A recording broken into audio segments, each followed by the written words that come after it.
तो ये कोलम्स और वेक्टर फॉर्म में दो चीज प्रूफ निकाला था। अगर कोई बोलेगा शो करो Coulomb's law Newton third law follow करता है, इलेक्ट्रोस्टैटिक फोर्स। जैसे इलेक्ट्रोस्टैटिक फोर्स लगाएंगे, मतलब दो बॉडी मेरे पास है ए और बी, ए फोर्स बी पे लगाएगा, बी ए पे लगाएगा। तो इस चीज को दो तरीके से प्रूफ कर सकते हैं। एक, कोलम्स लॉ का वेक्टर फॉर्म कैसे लिखना है, बहुत खोज, कुछ मत करना, देखते जाओ ध्यान से। मेरे पास दो चार्ज है, अब सोचो फॉर एग्जांपल मेरे पास दो चार्ज है Q1 और Q2,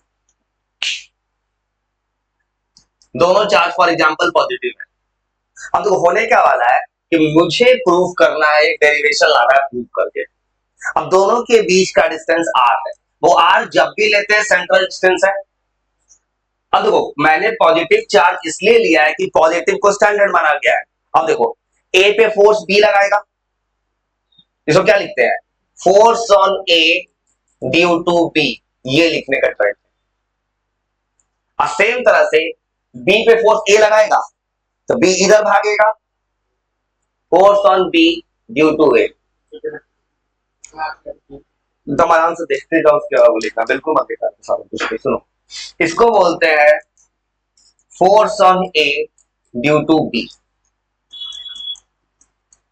अब मुझे लिखना है वेक्टर फॉर्म में।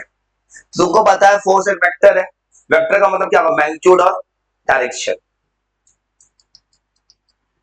वैसे लिखो 1/4πε0 Q1 Q2 by R square. ये क्या हो गया, मैग्नीट्यूड। डायरेक्शन लेना है यूनिट वेक्टर से।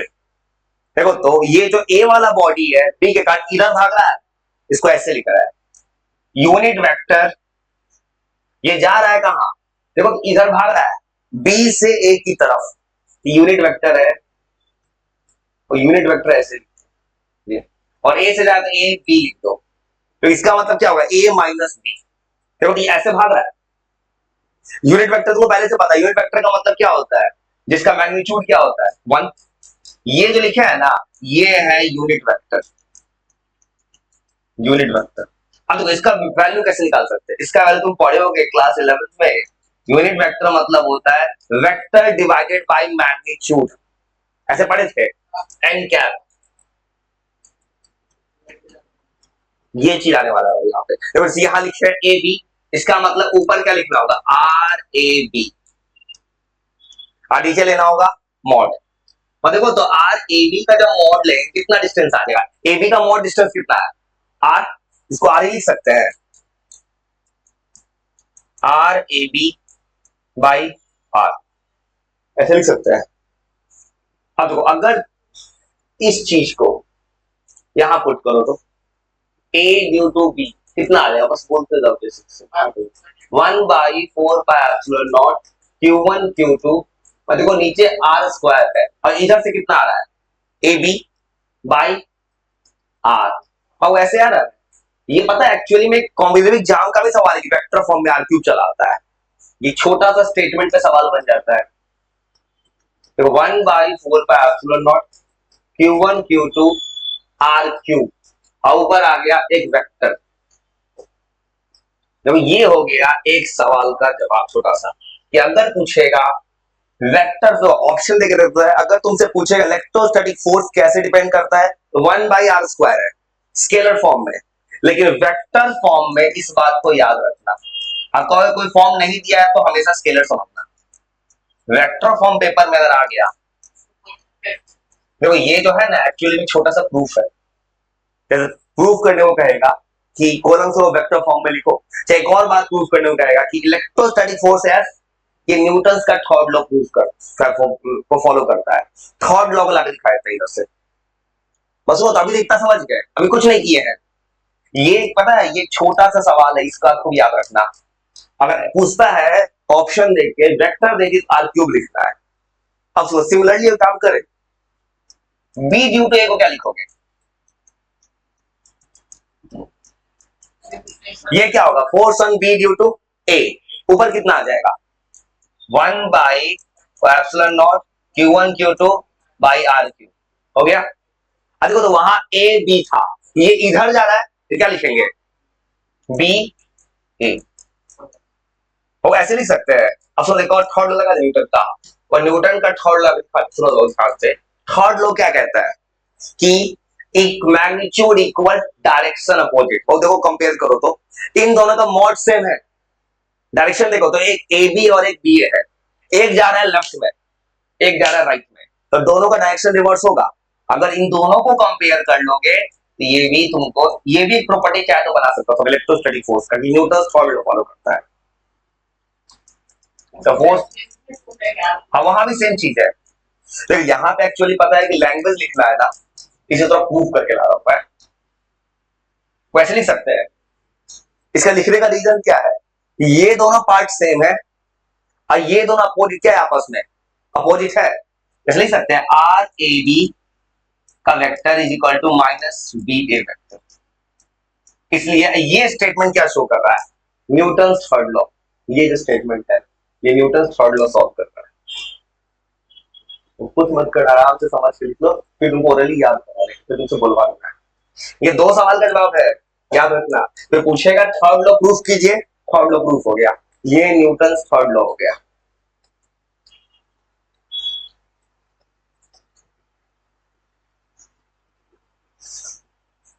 और लिख देखो यूनिट वेक्टर का वैल्यू क्यों रखा, मान लो फॉर एग्जांपल मान तुम यहाँ पे मॉड लगा दिए, मॉड लगाओगे तो यहाँ पे मॉड लगा दिए फॉर्मूला में, मॉड लगाओगे तो यूनिट वेक्टर है, यूनिट वेक्टर का मैग्नीट्यूड कितना होता है, वन, वन होता है, तुम यही ना आ गया। और यहाँ पे सोचो फॉर एग्जांपल यहाँ मॉड लगा दिए तो ये आर ए बी, इसका मॉड लगते एक आर ऊपर आएगा और नीचे आर क्यूब काट के आर स्क्वायर ला देगा। ये एक छोटा सवाल का जवाब है कि वेक्टर फॉर्म में क्या हो सकता है। वो लिखो, सवाल लिखो आराम से, लिखते थोड़ा सा सुनाओ तो तुमको ऐसे कुछ थ्योरेटिकल चीज बस आज बार लिखो, घर पे सवाल पहुंचा देते इसमें। कॉलम्स लॉ पे न्यूमेरिकल कैसे बनता है।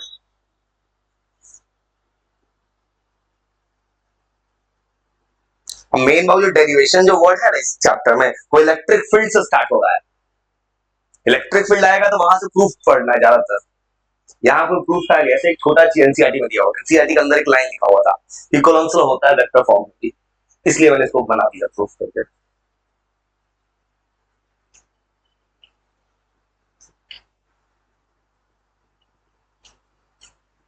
लिखो और लिखते 2 मिनट को सुना दो। तो एक और फंक्शनल टर्म बताते हैं सवाल से पहले, रिलेटिव परमिटिविटी, डाइलेक्ट्रिक कांस्टेंट।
और ये सब जितना भी प्रूफ रूफ जैसा चीज है ना, इसका घर पे खुद से लिखने को मैं तो याद करा दूंगा तुरंत, तुम्हें पता है मैं तुरंत याद करा दूंगा, लेकिन तुम्हें घर पे अपने से प्रैक्टिस करना है, ऐसा बढ़ता जाएगा।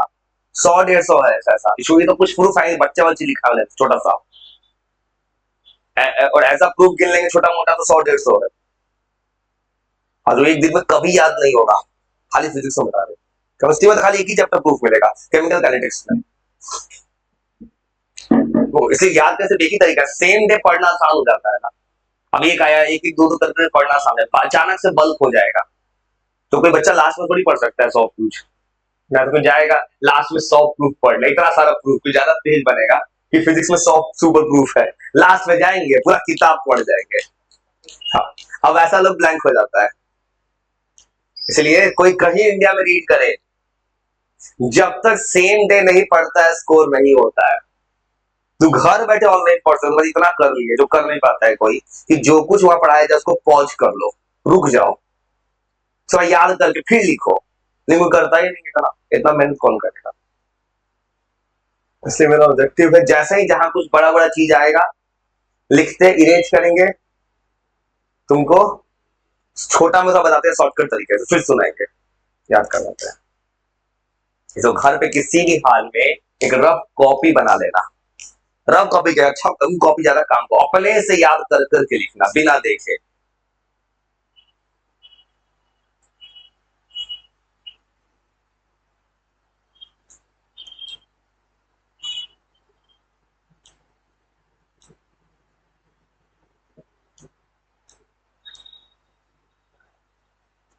और लिख लिया तो बार रीड करके देखो, तुमको सिंप्लिसिटी से थोड़ा 60 सेकंड दोनों सुनाने के लिए थोड़ा सा, क्योंकि प्रॉब्लम है इंसान भूल हो जाता है, यही ना मेन प्रॉब्लम है इंसान के साथ, इंसान भूल रहा है।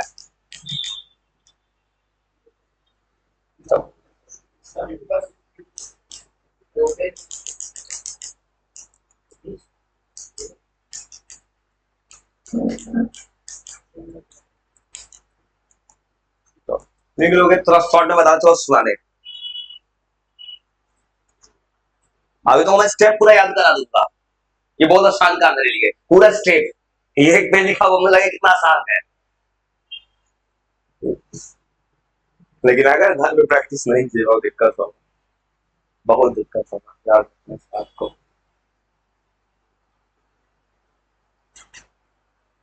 न्यूटन्स थर्ड लॉ,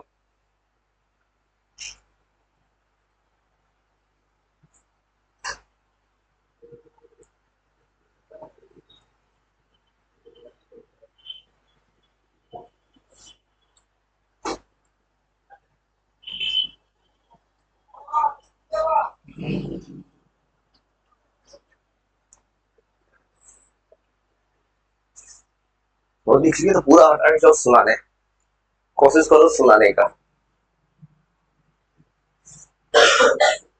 जो पढ़ाई का बेस्ट तरीका ऑन द डे याद होना चाहिए, सेम डे सेम तरीके से।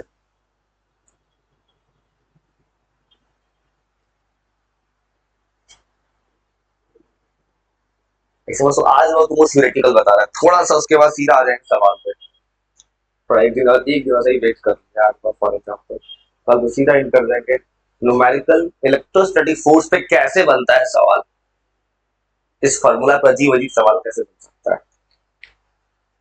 यहाँ पे एनसीईआरटी किताब का यूज करेंगे, किताब के सवालों का।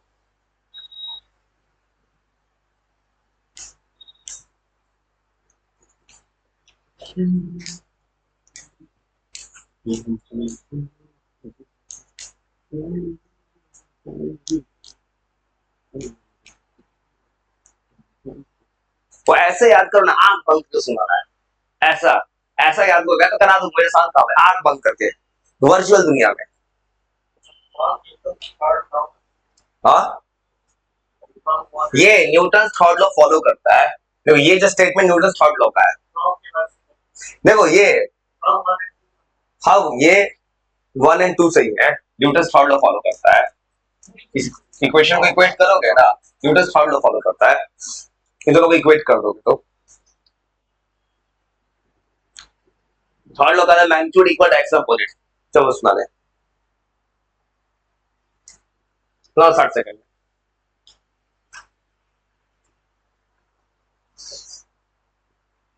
चलिए तुम फिर बता दे क्या कैसा कैसे याद होगा, तुम्हारी एक और हेल्प करेगा, फिर तुम ऑलरेडी सुना देते हैं एक बार सर। चलो ऐसे याद करना, साथ में सुना देखो क्या किया मैंने, कुछ नहीं किया मैंने, क्या किया है सिंपल बताता हूँ क्या किया है, जो बोल रहा हूँ मैं स्टेप तुम उधर लिखेगा, इसे प्रूफ तो नींद में याद किया है मैंने सब चीज भाई, मैंने पूरे सिलेबस को नींद में पढ़ रहा हूँ, तो बस देखो क्या कर रखा है, 2 चार्जेस लाना, इस चीज का जरूरत कहाँ पड़ेगा, 2 जगह पड़ेगा, अगर कोई तुमसे पूछे कॉलम्स लाओ वेक्टर फॉर्म में, या पूछे न्यूटन थर्ड लॉ एक्सप्लेन करके लाओ, अभी ऐसे पूछ रेटिकली एक्सप्लेन कीजिए कॉलम्स लॉ कैसे कनेक्टेड है न्यूटन थर्ड लॉ से, सीधा क्या करना, 2 चार्ज उठाना, मेरे पास 2 चार्ज है, एक प्लस क्यू, एक Q1, एक प्लस Q2, अब दोनों पॉजिटिव चार्ज लेने का पर्पस है कि दोनों में रिपल्सन हो जाएगा, मैं चाहूँ तो नेगेटिव ले सकता हूँ, पॉजिटिव स्टैंडर्ड होता है, तुमने पढ़ा होगा इलेक्ट्रिक पोटेंशियल की क्लास 10 में, unit positive charge, 2 positive charge लिए, 1 into 1 इधर भागेगा, 2 इधर भागेगा, रिपल्शन हो गया, तो 1 पे फोर्स मान लो ए है, ए पे फोर्स कौन लगाएगा, बी, तो क्या लिखोगे, force on A due to B, इसका वैल्यू कैसे लाओगे, 1/4 Q1 Q2 by R square. अब बगल में क्या चाहिए, यूनिट वेक्टर। तो एक देखो ये भाग किधर रहा है, ए की तरफ, तो बी से ये जा रहा है, तो वेक्टर कहता है फाइनल माइनस इनिशियल लिखा है, मैंने लिखा है R A B unit vector, जिसका मैग्नीट्यूड होता है 1। यूनिट वेक्टर ए बी का मतलब होगा कि ऊपर वेक्टर आर ए बी, नीचे आएगा आर का मॉड ए बी का जो कि आर है। तो वेक्टर फॉर्मूला क्या जाएगा, 1/4 Q1 Q2 by R Q, ऊपर आ जाएगा आर ए बी, और उसी तरह बी ड्यू टू ए निकालोगे, इसका वैल्यू कितना आएगा, 1/4 Q1 Q2 by R Q R B है।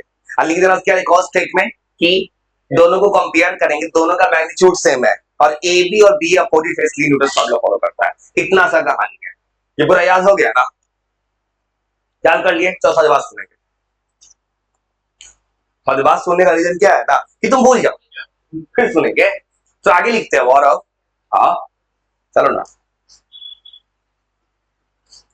तो थोड़ा सा और कुछ थ्योरेटिकल लिख रहा है कंसेप्ट। तो वहां पे कहानी था, तो बोला था मैंने इलेक्ट्रोस्टैटिक फोर्स डिपेंड करता है मीडियम पे, मतलब मीडियम बदलेगा सब बदल जाएगा। ये पता क्यों लिखे हैं कि वेक्टर फॉर्म में आर क्यूब होता है। नहीं देखो, तुमको जब सवाल बनाना होगा तो हमें आर स्क्वायर ही लेगा हमेशा। एक छोटा सा सवाल है कॉलम फॉर वेक्टर में ऐसे लिखा जाता है, हाँ डायरेक्शन को जोड़ती नहीं, इसको डायरेक्शन का जो तुमको चेक करना है अलग तरीके, इलेक्ट्रिक फील्ड नाम का चीज आएगा आगे जो बता देगा डायरेक्शन। पर सुनो एक छोटा चीज है, रिलेटिव परमिटिविटी। देखो तुमको ये वर्ड कहां से कनेक्टेड है, क्यों लाए इस वर्ड को, हाँ देखो इसको आने का पर्पस क्या है, देखो तुमको वहां लिखा था मैंने 1/4 देखो एप्सिलॉन नॉट क्या था, परमिटिविटी ऑफ फ्री स्पेस, मतलब मीडियम कब का है, वैक्यूम। कभी हो सकता है सवाल पूछते हैं कि दो चार्ज को ले जाके पानी में डाल दो, दो चार्ज को मिक्का में डाल दो, मिक्का एक चीज होगा, सब सॉल्व दिया भी है, कुछ भी कहीं डाल दो किसी दूसरे मीडियम में, तो वैसे केस में क्या होगा कि फोर्स बदलेगा, तो कुछ है जो बदलेगा, यही है रिलेटिव परमिटिविटी। इसके अंदर देखो, इसका मैं तुमको दो डिफिनेशन बना दूंगा, पर एक और सिंपल तरीका से होता क्या है, ये होता है दो मीडियम के परमिटिविटी का रेशियो, इसका डिफिनेशन ऐसे बनता है, मैथमेटिकली बात करोगे epsilon M by epsilon naught. देखो इसका मतलब क्या है, इसका डिफिनेशन बाबू जो बनाएंगे, ये होगा रिलेटिव परमिटिविटी। रिलेटिव मतलब क्या होता है, किसी के रिस्पेक्ट में, और ये किसका परमिटिविटी होगा, मीडियम। जैसे पढ़े थे mu is equal to C by V, वो क्या होता है, लाइट के रिस्पेक्ट में था स्पीड, सेम तरह से वैक्यूम के रिस्पेक्ट में ये। इसका डेफिनेशन जो बनाएंगे बस इसी को देखकर डेफिनेशन बना देंगे। रिलेटिव परमिटिविटी ये रेशियो होता है परमिटिविटी ऑफ मीडियम, और इसका कोई फिक्स वैल्यू नहीं होता है, सवाल में दिया रहता है, कोई फिक्स वैल्यू नहीं इसका।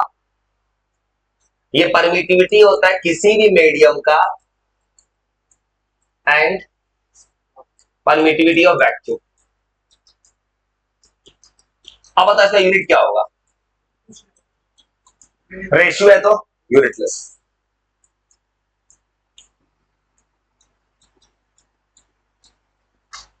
और मैं सब लिख सकते हो आसान चीज, जब टिपिकल चीज आएगा तब रोकेंगे, वहां मैंने क्यों रोका था, अजीब चीज था, जहां डेफिनेशन आएगा तो कोई दिक्कत नहीं है, अजीब चीज आएगा रोक देंगे। इसको डिनोट किया जाता है एप्सिलॉन आर, और कोई एप्सिलॉन है ना, एप्सिलॉन ऐसे पढ़ते हैं या आर लिख देते हैं बीच में कहीं पे, ये होता है रिलेटिव परमिटिविटी। प्रोनाउंस क्या करोगे, उसको क्या प्रोनाउंस क्या करते हैं, एप्सिलॉन नॉट, इसको प्रोनाउंस करते थे एप्सिलॉन नॉट, जीरो की तरह नॉट बोलते हैं, इसको बोलते हैं एप्सिलॉन आर, एप्सिलॉन आर, ये प्रोनाउंस करना है, ये प्रोनाउंस किया जाता है।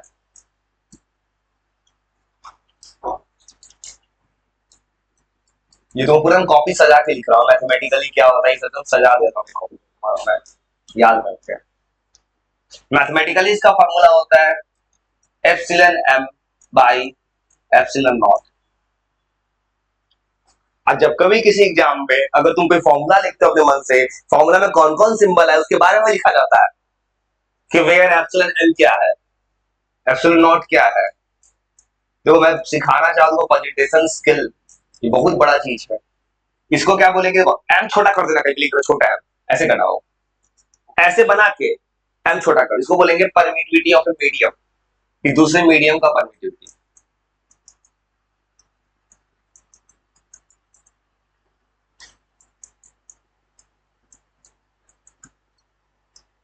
एप्सिलॉन आर तुमको एप्सिलॉन नॉट पहले से पता है, इसका वैल्यू याद किया गया है। इसको बोलते हैं परमिटिविटी ऑफ फ्री स्पेस। हाँ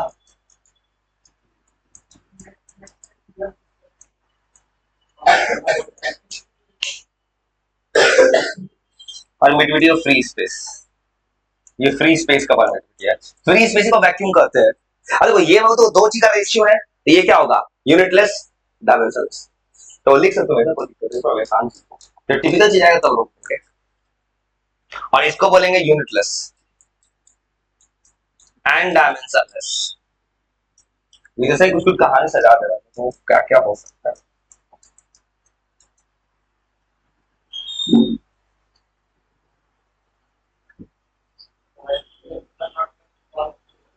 तो इसका वैल्यू फिक्स है 8.85, इसका कोई फिक्स वैल्यू नहीं होगा मीडियम का। और वो जब भी किसी मीडियम का निकालना, तो जब भी कोई सवाल बनाते हैं ना, सवाल जब बुक में मिलेगा तो उसमें तुमको इसका वैल्यू दिया रहेगा, एप्सिलॉन आर का, इसको मल्टीप्लाई कर देते हैं। इसको कई किताब में एक और लिखा होता है, डाइलेक्ट्रिक कांस्टेंट। इसी को डाइलेक्ट्रिक कांस्टेंट, रियल लाइन पता है, थोड़ा सा स्लाइड अंतर, लेकिन ऑलमोस्ट सेम है दोनों। कहीं भी सवाल करने में इसी को के लिख देता है, डाइलेक्ट्रिक कांस्टेंट।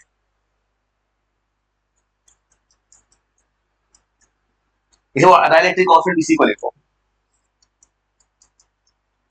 अब डाइलेक्ट्रिक कांस्टेंट जब कहेंगे ना, तब एक सिंबल यूज होगा के, इसलिए इलेक्ट्रोस्टैटिक को के नहीं लिखा जाता, डाइलेक्ट्रिक कांस्टेंट लिख के यूज होता है।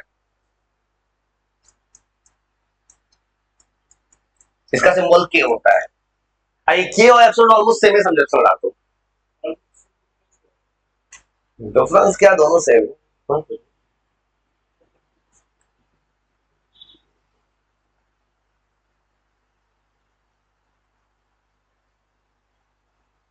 इसका कोई फिक्स वैल्यू नहीं है, सवाल में रहेगा एप्सिलॉन आर का। बोलिए इसका एक और डिफिनेशन बना देते हैं तुरंत। डेफिनेशन तो मैथमेटिकल लाइन दिखाऊंगा, लिखूंगा नहीं तो प्रूव करके लाइक कैसे होता है। एक छोटा सा सवाल है, डाइलेक्ट्रिक कांस्टेंट किसी इलेक्ट्रोस्टैटिक फोर्स को क्या करता है, बढ़ाएगा घटाएगा, करेगा तो क्यों करेगा। ये बनाना चाहता मैं, कि मेरे पास अगर दो चार्ज है, दो चार्ज को मैं रखा है पहले वैक्यूम में, उस चार्ज को उठा के मैं डाल दिया पानी में, तो फोर्स को क्या होगा। उसका डायरेक्ट जा रहा है फॉर्मूला प्रूफ करके ला दे रहे दो लाइन तरीके से, कैसे चेंज करता है एकदम याद है, उनको सब टेस्ट में लिख रहा हूं, बस रीड करते जाना। और उसको मैं तुमको ला के दिखाना चाहता हूँ मैथमेटिकली कैसे, उसका एक और डिफिनेशन है मेरे पास, वो डिफिनेशन फोर्स के टर्म में है, और डिफिनेशन पास मैं ला के दिखा देता हूँ मैं कैसे आते हैं। बोलता लिख लो पूरा उड़ा के, सोचा कुछ और लिखना है। मैं दो तीन सवाल का जवाब खोल दूंगा, एक ही तो दो तीन सवाल का सेम आंसर होगा। कोई तुमसे पूछे ये क्या करेगा, क्या एप्सिलॉन आर क्या करेगा, या पूछेगा दूसरे मीडियम में फोर्स कितना होगा।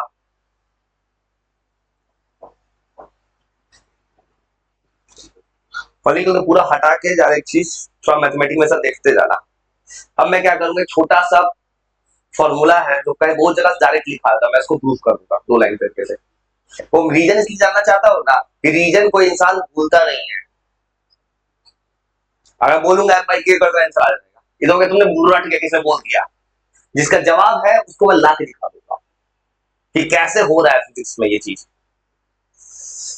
लिख लो तो थोड़ा सा कुछ चीजों को मैं क्या करेगा, दो चार्ज उठाऊंगा, चार्ज को पहले रखूंगा वैक्यूम में, सेम चार्ज सेम डिस्टेंस पे, उस चार्ज को उठाई किसी दूसरे मीडियम में डाल देंगे, तो फोर्स बदलेगा। तो फोर्स बदलेगा तो कैसे निकालेंगे, और जो निकालने का फॉर्मूला डायरेक्ट यूज होगा, कंप्लीटली चार्ज डायरेक्ट सा फॉर्मूला यूज होता है, डायरेक्ट है।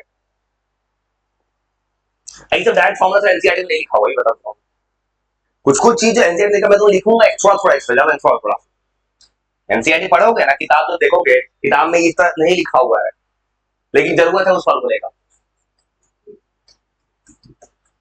Effect of dielectric constant.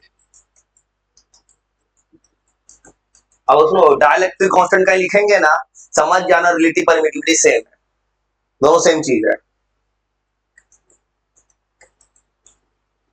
इसका इफेक्ट क्या होगा ऑन इलेक्ट्रोस्टैटिक फोर्स पे?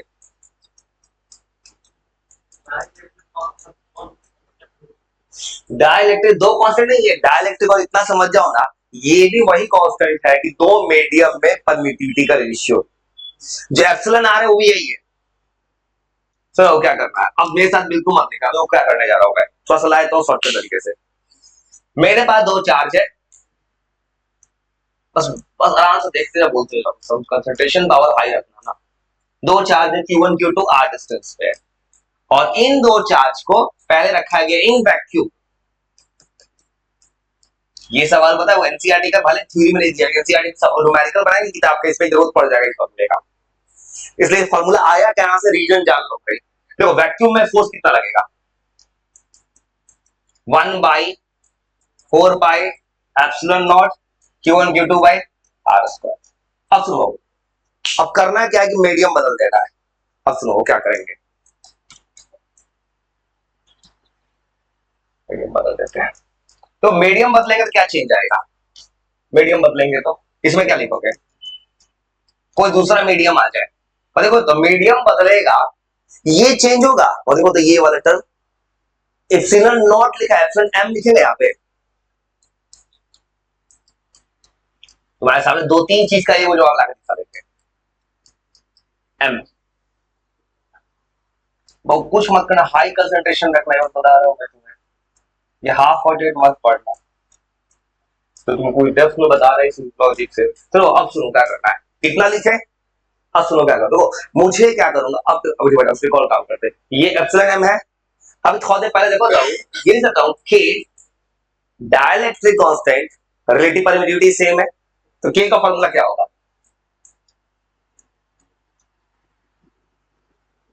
वो ऐसे लिख सकते हैं क्या, के का formula epsilon M by epsilon naught, epsilon M का वैल्यू क्या कितना आ जाएगा, के इंटू, इसको आगे यहां पुट करो,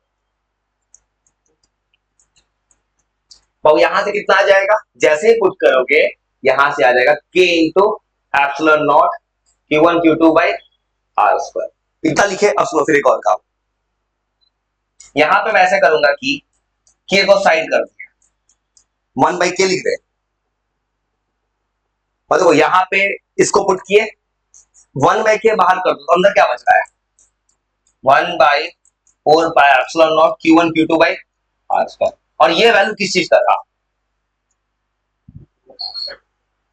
वैक्यूम में था, इस पूरे को वैक्यूम लिख दे, इस पूरे को वैक्यूम बना दे, तो अगर इसको पुट करने जाए इसको मैं ऐसे लिख सकता हूँ क्या, अगर मैं बनाने जाऊंगा तो ये वैक्यूम हो गया, देखो तो ये हो जाएगा वैक्यूम, ये पूरा वैक्यूम है, और नीचे क्या आ गया कि यहां से तुमको दो तीन लाइन बन गए छोटे से स्टेटमेंट से। अब देखो इससे मैं क्या क्या बना सकता हूं चाहूं तो, पहला चीज कि फोर्स के डिवाइड बाय के का नंबर ऑलरेडी याद रखना 1 से बड़ा होता है, जब लिखता हूं मैं, अब के का वैल्यू हमेशा 1 से बड़ा होगा, तो ये हमेशा छोटा होगा, मतलब दो चार्ज के बीच में सबसे ज्यादा फोर्स लगता है वैक्यूम में, ये बात देखो, यहाँ पे के, यहां से फॉर्मूला मिल गया कि किसी दूसरे मीडियम में पूछेगा तो तुमको क्या करना है, वैक्यूम वाला फोर्स निकाल के से डिवाइड कर देना है, ये फॉर्मूला याद कर सकते हो। ये फॉर्मूला क्या शो करता है कि डाइलेक्ट्रिक कांस्टेंट घटा देता है, ये पता है छोटा सा लाइन एमसीक्यू में कितना पूछा है, क्या इफेक्ट है उसका, डाइलेक्ट्रिक कांस्टेंट डिक्रीज कर देता है इलेक्ट्रोस्टैटिक फोर्स को, तो रीजन समझ पा रहे हो, अब सुनो कुछ और बना दे इसी को देख के, देखो तो, और अगर देखने जाऊंगा मैं, यहां से के का एक नया फॉर्मूला, जो के वही है परमिटिविटी है, के का फॉर्मूला ऐसा दे, ये भी एक न्यूमेरिकल की तरह याद रखना सवाल फॉर्मूला, ये दो ये कहानी ये क्या शो करेगा कि इसका एक और डिफिनेशन क्या होगा, force between two charges in vacuum by force between two charges in medium, ये भी बता सकता हूं मैं, ये भी फॉर्मूला हो गया। ये जो है रेशियो है फोर्स बिटवीन टू चार्जेज। वो दिख रहा है, ऐसे छोटा मोटा करे कितना कितना फॉर्मूला बन सकता है, बस याद रखना मेन है। और वो तब याद होगा तुम सेम डे पढ़ोगे, बस याद रखना, नहीं तो कुछ फायदा नहीं होगा। टू चार्जेस में कितना फोर्स लगेगा इन वैक्यूम और इन मीडियम, ये समझ गया, लिखो ना, समझ गया ना। तो मैंने दो तीन चीज प्रूव कर दिया है, ये स्टेटमेंट, ये फॉर्मूला, और फिर एक छोटा सा लाइन, ये भी सब फॉर्मूला बन जाएगा कि दो चार्ज में कभी भी फोर्स वैक्यूम में ही ज्यादा है। ये बात भी याद रखना, छोटा सा, के का वैल्यू ऑलवेज ग्रेटर देन 1 होता है, एक से ज्यादा हो जाता है। उसके बाद फोर्स जो होता है मैक्सिमम होता है इन वैक्यूम। तो कुछ मत कितना आराम से लिखो और थोड़ा 1-2 मिनट सुना दो।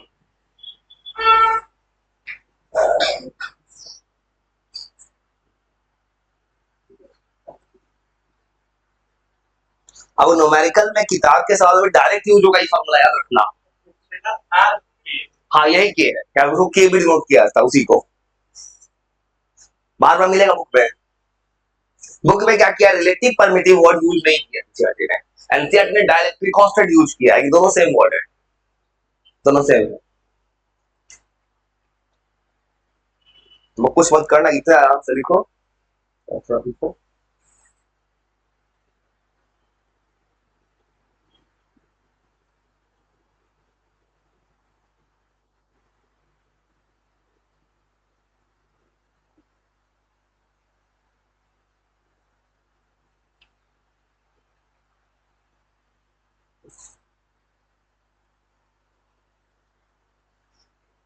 तुमको मैंने ऑलमोस्ट इलेक्ट्रोस्टैटिक फोर्स के बारे में बहुत कुछ नोटिस लिख दिया। सीधा सवाल इस पे, सीधा इसके बाद इस टॉपिक पे सीधा सवाल पे निकल रहा। चैप्टर बड़ा थोड़ी है भाई, बड़ा बना दिया सभी के बता से 25 अब जनवरी को स्टार्ट हुआ, अभी भी चल ही रहा है उसका चैप्टर। बोला था जनवरी स्टार्ट करेगा, वो चलेगा 2 टाइम मेरा, वो जान मुझे खींचा जा रहा है भाई। वो नुकसान क्या होता है बहुत स्लो चलने का, कि लास्ट में दिक्कत हो जाएगा। और उसके बाद तुमको याद नहीं कर रहा, याद नहीं करवा रहा हूँ, याद नहीं करना पर कोई और कम टाइम लगेगा, टाइम का बात नहीं। बात है सिर्फ कि इंसान को समझ में आ जाए, हर किसी को याद हो जाए वो चीज। कुछ मत, इतना आराम से लिखो, अब मुझे इतना पूरा सुनाओ तो।